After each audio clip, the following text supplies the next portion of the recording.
Hello दोस्तों, मैं हूं पीयूष गुप्ता। स्वागत है आपका इस वीडियो में। इस वीडियो में हम डिस्कस करने वाले हैं बहुत ही शानदार कॉन्सेप्ट यानी कि कॉम्बिनेशंस का कॉन्सेप्ट। तो शुरुआत करते हैं फ्रेंड्स कॉम्बिनेशन और समझते हैं। बहुत ही आसान टॉपिक है ये फ्रेंड्स, और इसको कंपेयर करते हैं परम्यूटेशन से और हम जानेंगे फ्रेंड्स कि परम्यूटेशन और कॉम्बिनेशन में डिफरेंस क्या है। ठीक है, तो फ्रेंड्स यदि हम लिखते हैं कॉम्बिनेशंस तो इसका मतलब क्या होता है फ्रेंड्स। देखिए, कॉम्बिनेशन यानी कि different selections, different possible selections. यहां पर ऑर्डर मैटर नहीं करता, तो पहले आपको समझना है यहां पर ऑर्डर मैटर नहीं करता, ऑर्डर डज नॉट मैटर। ठीक है, ये होता है कॉम्बिनेशन। यदि परम्यूटेशन का बात करेंगे फ्रेंड्स, परम्यूटेशन में हम क्या पढ़े थे? परम्यूटेशन में फ्रेंड्स हम पढ़े थे कि ऑर्डर मैटर करता है, ऑर्डर मैटर करता है फ्रेंड्स। परम्यूटेशन में हमने पढ़ा था ये चीज। ठीक है, यहां पर फ्रेंड्स क्या होता है? डिफरेंट सिलेक्शंस होता है। ठीक है, यहां पर होता है सिलेक्शंस और यहां पर होता है फ्रेंड्स डिफरेंट अरेंजमेंट्स। एग्जांपल से हम समझेंगे और आसान हो जाएगा समझना हमारे लिए। ठीक है फ्रेंड्स, यदि हम फॉर्मूला देखते हैं फ्रेंड्स यहां पर, तो फॉर्मूला हम इस तरह से लिखते हैं यहां पर NCR, ये होता है n factorial by r factorial into n minus r factorial. ठीक है फ्रेंड्स, और यहां पर हमने क्या पढ़ा था? Formula NPR equals to n factorial by n minus r factorial. ठीक है, समझ में आया फ्रेंड्स? अब फ्रेंड्स यहां पर यदि हम देखते हैं, यहां पर हमने कंडीशन क्या पढ़ा था कि r का वैल्यू जो है वो मिनिमम क्या होता है? 1 होता है और मैक्सिमम क्या होता है? n तक होता है। यहां पर भी फ्रेंड्स वही होता है। देखिए, r का मिनिमम वैल्यू 1 रहता है और मैक्सिमम वैल्यू n तक रहता है। अब फ्रेंड्स आपको यहां पर समझना है कि r का वैल्यू 0 भी हो सकता है। ठीक है, r का वैल्यू 0 भी हो सकता है, यहां पर भी हो सकता है और यहां पर भी हो सकता है। देखिए, यदि फ्रेंड्स हम इसको समझते हैं r इक्वल टू 0 को NPR में, तो इसका मतलब फ्रेंड्स क्या होगा? देखिए, arrangement of n different objects taking 0 at a time. ठीक है, यदि हम लिखते हैं NP0 तो इसका मतलब क्या होता है friends? Arrangement of n different objects taking 0 at a time. ठीक है, टेकिंग 0 एट ए टाइम यानी कि हमने n डिस्टिंक्ट ऑब्जेक्ट्स को अरेंज किया और 0 एट ए टाइम यानी कि एक भी ऑब्जेक्ट को कंसीडर नहीं किया। ठीक है, यानी कि एक भी ऑब्जेक्ट को हमने कंसीडर नहीं किया है, उसको एज इट इज रहने दिया है। ठीक है, तो वो भी एक केस है ना फ्रेंड्स। वैसे ही हम समझते हैं यदि NC0 हम लिखते हैं तो फ्रेंड्स ये कितना हो जाएगा? देखिए, ये हो जाएगा n factorial bye 0 factorial into n minus 0 factorial. ठीक है, ये कितना आ जाएगा friends? n factorial bye 0 factorial 1 होता है इंटू n फैक्टोरियल यानी कि 1 आ जाएगा। ठीक है, यानी कि NP0 भी यदि हम निकाले, NP0 कितना हो जाएगा? n factorial by n minus 0 factorial. ठीक है फ्रेंड्स, ये कितना आएगा? n factorial by n factorial यानी कि 1।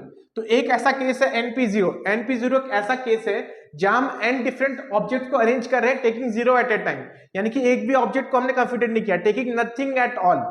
नथिंग एट ऑल भी एक केस होता है ना, तो NP0 भी हो सकता है, बट जनरली हम क्या लिखते हैं? 1 से लिखते हैं, क्योंकि अगर आप देखेंगे सिलेक्शंस करेंगे या अरेंजमेंट करेंगे तो कम से कम एक ऑब्जेक्ट हम कंसीडर जनरली करते हैं, बट 0 वाला भी एक केस बन सकता है। ठीक है, वैसे फ्रेंड्स NC0 देखिए रिजल्ट कितना आया? 1। ठीक है, NC0 इक्वल्स टू कितना आया? रिजल्ट 1। इसका मतलब क्या हो गया friends? Selection of n distinct objects taking nothing at all, taking nothing at all. ठीक है friends, taking nothing at all, तो ये भी एक केस बनेगा ना कि हमने n डिफरेंट ऑब्जेक्ट को सेलेक्ट किया है और एक भी ऑब्जेक्ट को कंसीडर नहीं किया, एक भी ऑब्जेक्ट को हमने लिया ही नहीं है, तो वो भी एक केस है। ठीक है, जैसे 5 ऑब्जेक्ट था, हमने एक को भी सेलेक्ट नहीं किया, टेकिंग नथिंग एट ऑल, तो वो भी एक केस बन रहा है ना, तो उसका रिजल्ट क्या हो जाएगा? 1। ठीक है फ्रेंड्स, इसको समझना है। तो जनरली देखिए 1 से होता है, बट 0 भी वैल्यू r का हो सकता है। ठीक है, तो आगे समझते हैं फ्रेंड्स कॉम्बिनेशंस को और हम डिटेल में। ठीक है दोस्तों, फिर देखिए हम फॉर्मूला यहां पर क्या पढ़े? NCR का n factorial by r factorial into n minus r factorial. तो फ्रेंड्स इसका मतलब क्या हुआ? Selection of n different objects taking r at a time, taking r at a time. ठीक है फ्रेंड्स, सपोज फ्रेंड्स देखिए अपने पास 2 लोग हैं, या चलिए 3 लोग हैं, A B एंड C, और 2 चेयर है। ठीक है, अपने पास चेयर 1 है और चेयर 2 है। तो अपने को दो जन को सिलेक्ट करना है। अब जब सिलेक्शन का बात आता है तो फ्रेंड्स ऑर्डर मैटर नहीं करता ना, तो दो जन को सिलेक्ट करना है। तो क्या क्या ऑप्शंस अपने पास है देखिए, ए बी है ना, ए और बी को सिलेक्ट किए। और क्या ऑप्शन है फ्रेंड्स देखिए, सी एंड ए।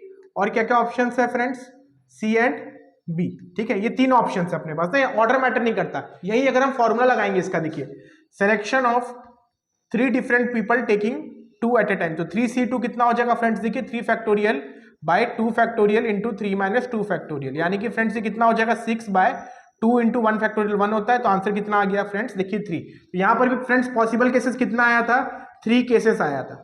ठीक है फ्रेंड्स, देखिए बहुत आसान है, ऑर्डर मैटर नहीं करता। यदि परम्यूटेशन होता है फ्रेंड्स, ठीक है, यदि हम बोलते कि हम 3 लोग को 2 चेयर में अरेंज कर रहे हैं तो कितना आंसर होता है फ्रेंड्स, परम्यूटेशन होता तो क्या होता है फ्रेंड्स, हमने पढ़ा था 3p2 3 factorial bye 3 minus 2 factorial. ठीक है, ये कितना होता है फ्रेंड्स 6 होता है। ठीक है, 6 केसेस क्या क्या आता है friends, A B B A, वैसे ठीक है C A and A C, C B and B and C. ठीक है फ्रेंड्स, तो वैसे करके 6 केसेस हमारे पास आता है। तो दोस्तों यदि हम निकालते हैं NCN, तो देखिए ये कितना हो जाएगा friends, n factorial by n minus n factorial into n factorial. ठीक है, तो ये कितना हो जाएगा फ्रेंड्स 1 बाई 0 फैक्टोरियल यानी कि 1। ठीक है, वैसे ही फ्रेंड्स यदि हम निकालते हैं NC1, तो ये कितना हो जाएगा n factorial by 1 factorial into n minus 1 factorial. ठीक है, तो ये कितना हो जाएगा friends n into n minus 1 factorial by 1 factorial is 1 into n minus 1 factorial. ठीक है, तो ये कितना आ जाएगा n। तो NC1 कितना होता है फ्रेंड्स, n के बराबर होता है। ठीक है, NCN किसके बराबर होता है, 1 के बराबर होता है। ठीक है, NC1 n के बराबर होता है। वैसे ही फ्रेंड्स यदि हम निकालते हैं NC0, तो ये कितना हो जाएगा n factorial by 0 factorial into n minus 0 factorial, तो ये कितना हो जाएगा friends n factorial by 0 factorial into n factorial, तो ये रिजल्ट कितना आ जाएगा 1 बाई 1 इक्वल्स टू 1 आ जाएगा। ठीक है, तो NC0 फ्रेंड्स कितना होता है 1। ठीक है, बहुत ईजी है फ्रेंड्स। अब देखिए फ्रेंड्स, हम दोनों फॉर्मूला को कंपेयर करते हैं। ठीक है, NCR और NPR का। तो NCR का फ्रेंड्स फॉर्मूला क्या आया था, n factorial by r factorial into n minus r factorial. NPR का फॉर्मूला क्या आया, n factorial by n minus r factorial. ठीक है, इक्वेशन 1 बोल दीजिए, इसको इक्वेशन 2 बोल दीजिए, दोनों को डिवाइड कर दीजिए फ्रेंड्स। तो NCR बाई NPR कितना आ जाएगा friends, n factorial cancel, n minus r और n माइनस r फैक्टोरियल भी कैंसिल, और यहां पर क्या बचेगा 1 बाय r फैक्टोरियल। ठीक है, तो फ्रेंड्स ये कितना हो जाएगा देखिए, NCR into r factorial equals to NPR। अब फ्रेंड्स इस फॉर्मूला में समझिए आप, जैसे कि फ्रेंड्स देखिए हमने एग्जांपल लिया था, 3 लोग को हमने 2 चेयर पे बैठाया था, तो 3p2 अपना कितना आया था 6 आया था। वैसे ही फ्रेंड्स हमने निकाला था 3C2, तो ये कितना आया था फ्रेंड्स, ये आया था 3। ठीक है, अब देखिए फ्रेंड्स हमने 2 लोग को कंसिडर किया। ठीक है, अब इस 2 लोग को हम आपस में कितना तरीका से अरेंज कर सकते हैं, देखिए r का वैल्यू कितना है 2 है ना, तो ये 2 लोग आपस में कितना तरीका से अरेंज हो सकते हैं 2 फैक्टोरियल। तो इसको हम क्या लिख सकते हैं देखिए, 3C2 into 2 factorial equals to क्या आएगा फ्रेंड्स 3p2। ठीक है, बहुत आसान है। पहले हमने देखिए 3 जन में से 2 जन को सेलेक्ट किया था। ठीक है, तो 3 पॉसिबल वेज आया फ्रेंड्स। ठीक है, 3 आया, इसका आंसर 3 आया। ठीक है, इनटू जो 2 लोग को बैठाया हमने, वो आपस में कितना तरीका से अरेंज हो सकते हैं, 2 तरीका से अरेंज हो सकते हैं, जैसे ए बी है और बी है, 2 तरीका ना वैसा। ठीक है, जब 2 लोग एक बार में बैठ रहे हैं तो ये इंटू 2 हो गया, इक्वल्स टू कितना आ गया फ्रेंड्स 3p2 6 आ गया। ठीक है, बहुत ईजी है फ्रेंड्स। तो जो डिफरेंट अरेंजमेंट बन रहा था ना, उसको हमने मल्टीप्लाई कर दिया, तो आंसर अपना NPR का आ जाएगा। ठीक है फ्रेंड्स, आगे बढ़ते हैं, कुछ एग्जांपल्स देखते हैं फ्रेंड्स। फिर दोस्तों बहुत ही इजी एग्जांपल देखिए, यदि NCN किसके बराबर है NC8 के, तो अपने को निकालना है NC17। ठीक है, तो देखिए फ्रेंड्स क्या दिया हुआ है अपने को, NCN इक्वल्स टू NC8। ठीक है, इसको फ्रेंड्स क्या लिख सकते हैं देखिए, n factorial by 9 factorial into n minus 9 factorial equals to friends ये कितना n factorial by 8 factorial into n minus 8 factorial. तो ये दोनों कैंसिल हो जाएगा फ्रेंड्स। अब क्या करना है फ्रेंड्स, जो बड़ा फैक्टोरियल है इसको छोटा फैक्टोरियल तक लेके जाना है आपको। ठीक है, तो क्या लिखेंगे फ्रेंड्स देखिए, इसको आप ऐसा लिख सकते हैं 9 into 8 factorial into n minus 9 into, नहीं यहाँ पर इसको फैक्टोरियल रहने देते हैं। ठीक है, इक्वल्स टू 1 बाय 8 फैक्टोरियल को एज इट इज रहने देते हैं, n माइनस 8 को n माइनस 9 तक लेके जाएंगे। ठीक है, तो कितना हो जाएगा, ये दोनों कैंसिल, ये दोनों कैंसिल, तो कितना आ गया फ्रेंड्स देखिए, n minus 8 is equals to कितना आ गया 9, तो n का वैल्यू कितना आ गया फ्रेंड्स 17 आ गया। ठीक है, तो n का वैल्यू फ्रेंड्स 17 मिल गया। अपने को क्या चाहिए था NC17, यानी कि 17C17 अपने को चाहिए। तो 17C17 फ्रेंड्स आप याद रख सकते हैं, NCN हमने पढ़ा था अभी, रिजल्ट 1 होता है। यदि आपको याद नहीं है तो आप फॉर्मूला लगा दीजिए 17 factorial by 17 factorial into 17 minus 17 factorial. तो 17 factorial by 17 factorial into 0 factorial कितना होता है फ्रेंड? 1 होता है। तो आंसर कितना आ जाएगा? 1। तो हमारा फाइनल रिजल्ट कितना हो जाएगा फ्रेंड्स? 1। बहुत ही इजी एग्जांपल है फ्रेंड्स। आगे बढ़ते हैं नेक्स्ट एग्जांपल पे। दोस्तों नेक्स्ट एग्जांपल देखिए, बहुत ही अच्छा example friends. A committee of 3 person is to be constituted from a group of 2 men and 3 women। ठीक है फ्रेंड्स, यानी कि 3 पर्सन का एक कमिटी बनाना है और अपने पास अवेलेबल क्या है? 2 men और 3 women अवेलेबल है। ठीक है, तो कितना पॉसिबल वेज है सिलेक्शन का, ये पूछा गया है। और उसके बाद पूछा गया how many of this committees would consist of 1 man and 2 women। ठीक है फ्रेंड्स, बहुत आसान है, कोई दिक्कत नहीं है। यानी कि अपने पास देखिए क्या क्या अवेलेबल है, 2 men and 3 women। ठीक है, इससे अपने को क्या करना है फ्रेंड्स? इससे अपने को 3 पर्सन्स का कमिटी बनाना है, 3 पर्सन्स का कमिटी बनाना है। ठीक है, तो कितना पॉसिबल वेज है फ्रेंड्स? अब देखिए यहाँ पर कितना पॉसिबल वेज पूछा है ना फ्रेंड्स, तो यहाँ ऑर्डर मैटर नहीं करता है। आपको क्या करना है, यहाँ पर 3 जन को सेलेक्ट करना है ना, तो वर्ड क्या यूज हो रहा है? सेलेक्ट करना है। तो ऑर्डर मैटर नहीं करता। थोड़ी ऐसा बोला गया है कि पहले मैन को सेलेक्ट करना है फिर वीमेन को सेलेक्ट करना है, नहीं, या पहले वीमेन को सिलेक्ट करना है फिर मैन को सिलेक्ट करना है, ऐसे भी नहीं बोला गया ना। तो यहाँ ऑर्डर मैटर नहीं करता, इसीलिए हम कॉम्बिनेशन का यहाँ पर हेल्प लेंगे।